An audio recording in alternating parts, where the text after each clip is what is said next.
Falamos sobre economia americana na opinião de especialista de hoje. Há poucos dias da próxima decisão de juros, o mercado já está precificando uma alta da Selic e uma manutenção por parte do Fed. Assunto para Solange Sur, que é a nossa colunista aqui do CNN Money. Uma ótima tarde a você, Solange. Não tem chance do juro cair nos Estados Unidos neste ano? É uma baita de uma frustração, um banho de água fria para quem estava esperando isso lá no começo do ano. Boa tarde, tudo bem?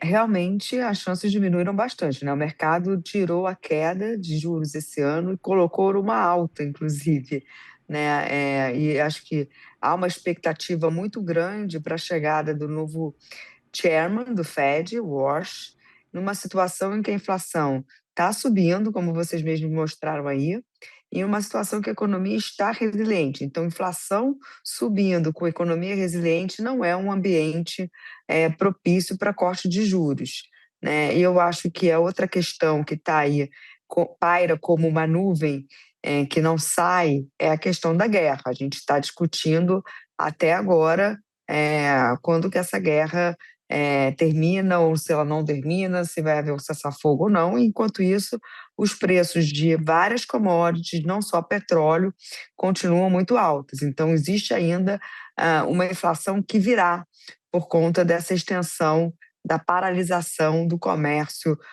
no Estreito de Hormuz.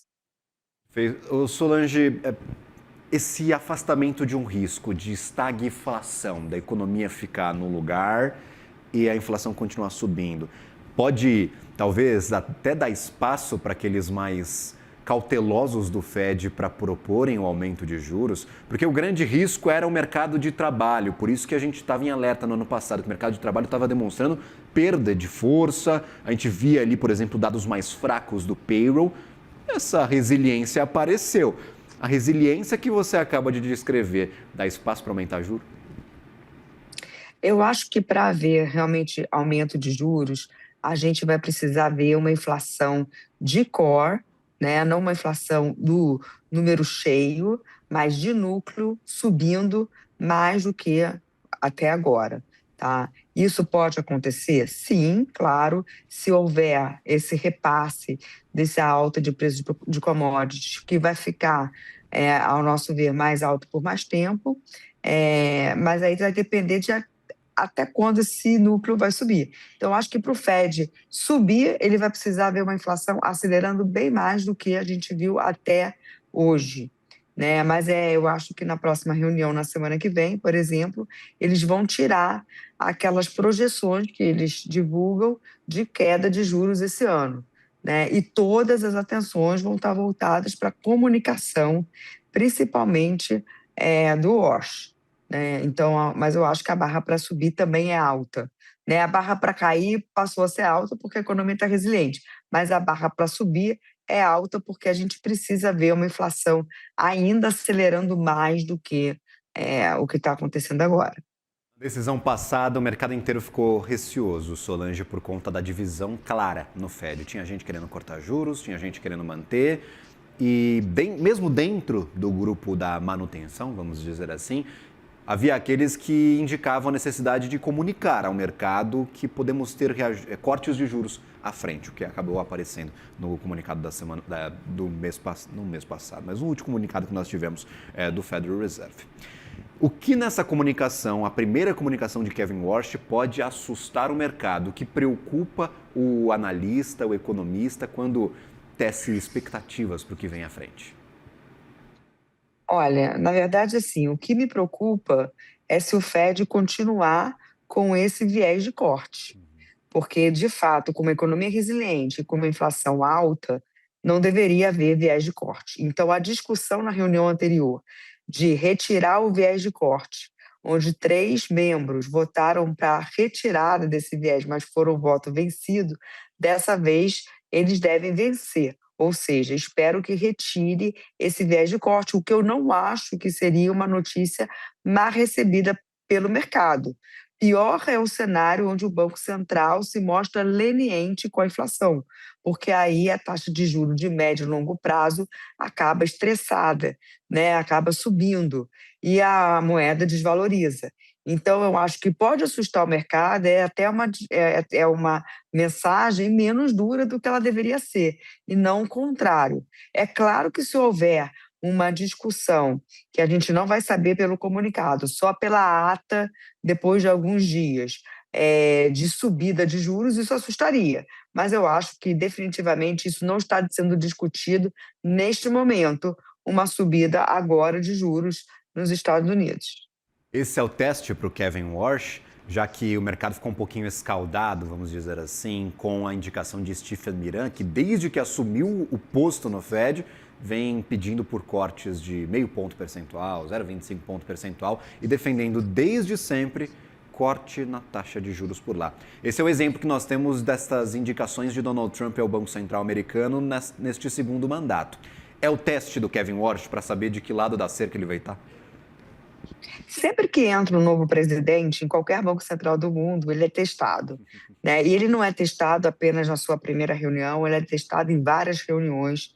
Assim aconteceu no Brasil também e continuamos com esses testes. Então, eu acho que o Washington ele vem com um peso realmente importante nas suas costas, porque ele tem um cenário muito mais complicado do que, acredito eu, quando ele estava em campanha para ser presidente do Fed, um cenário de uma guerra mais prolongada, um cenário de economia mais resiliente. Então, acho que ele vai tentar passar uma mensagem para o mercado de que será dependente dos dados e que não há uma trajetória já pré-definida por conta de questões de médio prazo, como, por exemplo, a questão de inteligência artificial ser deflacionária lá no longo prazo. Acho que ele vai focar no curto prazo, porque ele sabe que é um teste que vai ser repetido nas próximas reuniões e que, se ele falhar, isso tem consequências muito piores, que é aumento de expectativa de inflação, a inclinação maior da curva de juros e a perda de valor do dólar. Acho que nenhum presidente de Banco Central gostaria de ver essa situação. Então, acho que ele vai estar preocupado com isso, e principalmente porque o ex-presidente do Fed, o Powell, está no comitê, né? Porque ele saiu da presidência, mas entrou como diretor, voltou a ser diretor, e vários diretores, inclusive o Powell, tem feito um discurso muito mais cauteloso em relação a cortes de juros futuros. Então, acho que o Washington vai seguir nessa mesma direção. Acredito eu que ele vai tentar moldar o comitê e não ser minoria logo de início. E há uma, talvez, discussão no mercado ainda, Solange, sobre o que vem à frente. Porque Donald Trump hoje prometeu novos ataques, ou seja, essa ideia que nós tínhamos quando o conflito começou de que seria talvez passageiro, se resolveria logo. Nós aqui no Brasil podíamos até ser bastante céticos, mas lá nos Estados Unidos tinha ou ainda tem uma crença de que isso possa resolver o mais rápido possível. Mas quando a gente olha, por exemplo, para frente, agora no finalzinho de junho começa o verão norte-americano, as férias escolares, o período em que a galera gosta de viajar, pegar o carro, sair por aí, viajar aos Estados Unidos, fazer um churrasquinho. Esse período de férias de verão pode piorar a inflação por lá, talvez trazer a consolidação daquele espalhamento dos preços que a gente ainda está teimando a ver, o núcleo, como você disse, ainda está comportado, 2,9%. Sim, pode piorar bastante a situação de inflação, porque a demanda sazonalmente cresce bastante, né, não só por transporte, mas por alimentos, que são os dois itens mais impactados no curto prazo por conta desse bloqueio no Estreito de Hormuz. Então, isso pode afetar bastante a inflação. Agora, quando a gente passa dessas férias de julho e começa a ver mais adiante, quanto mais tempo a gente tiver esse comércio paralisado, com estoques sendo reduzidos, né, e com problemas de ataques em infraestrutura da região, né, dos países do Golfo, mais maior é o problema de inflação futura. Então, essa é uma questão importante, não só que sazonalmente a inflação pode ficar mais alta, mas os estoques estão diminuindo num ritmo muito grave, e a infraestrutura continua sendo atacada, né? Então, mesmo que exista um cessar-fogo mais à frente, vai demorar muito para voltar o acúmulo de estoques, para voltar ao fluxo total de comércio, então existe uma inflação contratada, acredito eu, à medida que essa guerra continue, depois do período de férias, contratada para o final de ano, início do ano que vem. Sur, que é colunista aqui do CNN Money, obrigado pela participação de hoje, minha cara. Uma ótima tarde a você e bom restante de quarta-feira. Obrigada para vocês também. Valeu, até a próxima.